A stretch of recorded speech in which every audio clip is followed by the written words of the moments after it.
बिस्मिल्लाहिर्रहमानिर्रहीम। Mohammad Waheed, hope with Waheed YouTube channel के साथ दोस्तों ऑब्जेक्शन हैंडलिंग के इस सिलसिलावार गुफ्तगू में आज हम बात करेंगे कि मेरा रिलेटिव, मेरा रिश्तेदार भी एजेंट है, मैं उससे पॉलिसी लूँगा।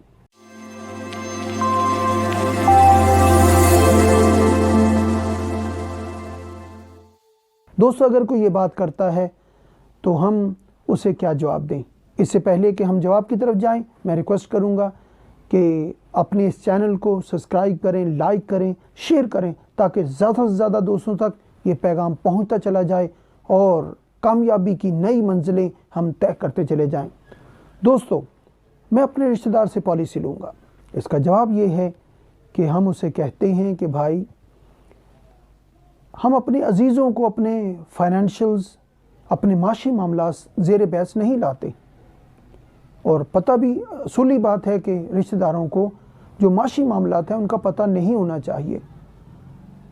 फॉर एग्ज़ाम्पल, अगर आप अपने रिश्तेदार से पॉलिसी ले लेते हैं, मेंबरशिप ले लेते हैं और 10-15 साल के बाद उसे ज़रूरत पड़ती है, वो आपके पास आता है कि जनाब आपके अकाउंट में 10 लाख पड़ा है, मुझे सिर्फ 5 लाख की ज़रूरत है, आप यहाँ पे साइन कर दें, मैं आपको एक पाई वापस कर दूँगा। क्या आप उसको ना कर सकेंगे? नहीं, आप ना नहीं कर सकते। दोस्तों, इसी तरह एक और बात जो हम दूसरी अर्ज़ कर सकते हैं, शेयर कर सकते हैं, वो ये है कि खुदा न खास्ता अगर घर वालों को, वालिद साहब को दिल का दौरा पड़ जाए तो क्या आप अपने रिश्तेदार के पास उन्हें दिखाने के लिए लेके जाएंगे या स्पेशलिस्ट के पास लेके जाएंगे?